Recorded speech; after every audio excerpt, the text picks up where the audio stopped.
Now that Jerry Berry's workout is created, let us show you what we focus on in a workout. So the first thing we're going to do is I'm going to have Kelly here lay right on her back. We're going to start with a single leg negative. So we're going to this is that exercise we're going to be focusing on that pelvic stability and core strength here.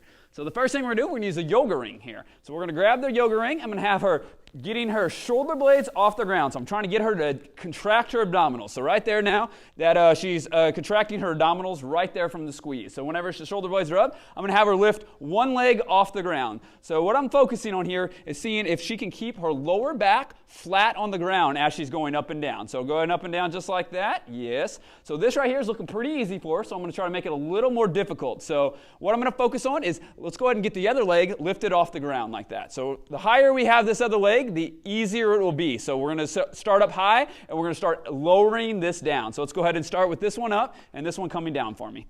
So I'm focusing, can she keep her lower back on the ground? So we're keeping the shoulder blades up and the lower back flat on the ground because this leg is an extension of the pelvis. If she gets too far, which we're going to try one, let's go real low, real low, real low, real low. Now go ahead and go.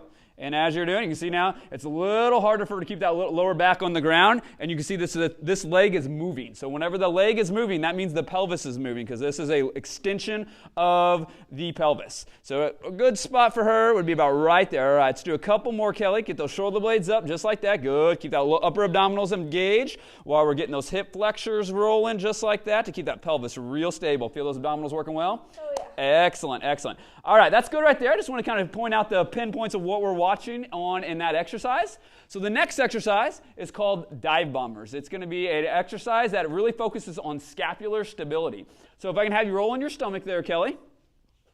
All right. So arms straight out to your side. What we're focusing on here is getting the scapula to engage here. So we're looking for retraction of the scapula and downward rotation of the scapula. So there's three movements that we're focusing on in this exercise. So we're really focusing on her lifting her arms off the ground. So I like to even just so even at that, not lifting the upper body off the ground yet, we're looking on just retracting the scapula. So, yep, just like this. We want to make sure these hands stay right in line with the shoulder blade. So we have a one straight line just like this, and I'm focusing on seeing if her scapulars are actually moving. So go ahead and come down and come back up. I want to try that one more time. So I'm looking to see. Now come up. There we go. So now the scapulars were actually retracting. So now what we're going to focus on is getting some external rotation to really pull the scapulas down. So it's going to rotate the thumbs toward the ceiling, just like that, and then we're going to pull backwards, just like that. So I'm really looking to see if now the scapulars are coming down in the correct position and our scapulars are staying stable against the body. That's what we're really looking for.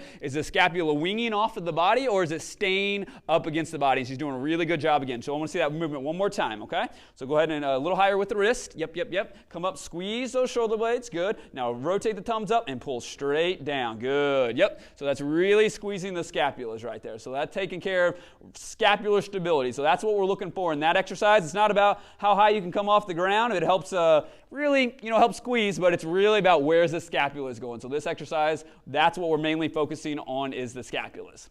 And then on the next one, we're going to go ahead and flip her over on our back again, and we're going to lay right flat, and we're going to do a straight leg sit-up.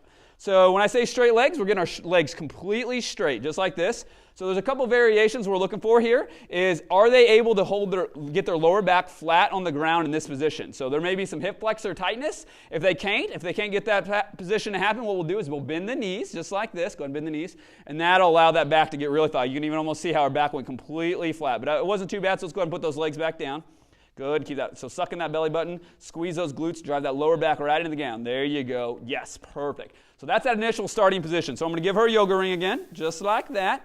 And what she's going to do is she's going to contract her abdominals and sit up as high as she can. Okay, so going all the way up, yes. But the key on this exercise is the way down. So what we want to make sure is happening is she's keeping those abdominals contracted as she's going down. So it touches in this order. Her hips are down, then her lower back touches, then her mid back touches, then her shoulder blade touches. We don't want to see that arch in the back as you're coming down because that means your abdominals are not contracted. So it's really one you have to really focus on here. So let's go ahead and crunch back up. So the up's usually not too hard. So just really crunch in real tight as you're going down now. So crunch in, and then as you're going to see, she's almost got a C shape going as she's going down. And it really keeps those abdominals engaged the whole way. And see how she rolled everything down, one thing at a time. Those abdominals stay crunched. So I actually can, Kelly, why don't you go ahead and do it again, and do it where the back arches on the way down, okay? So let's go down and kind of almost let that back. So see how that it's not touching in the right order. So that lower back really never touched as efficiently. So it's that real C position is what we're looking for. So go ahead and come up one more time, crunch up, that's perfect, and then crunch inwards real tight, yes, as we're going down, and really feel those abdominals. Feel those abdominals working a lot right there? Yeah. Yes, perfect. And that's what we want to focus on in that exercise. Most people are just focusing on crunching on the up, but in reality, the down is the most important part of that exercise. But that's the first set, and we would do is have her do those 3 exercises 3 times, and on this one, 3 sets of 15 is what we have done. And then once she got done with these exercises, we'd be moving to the next set of exercises.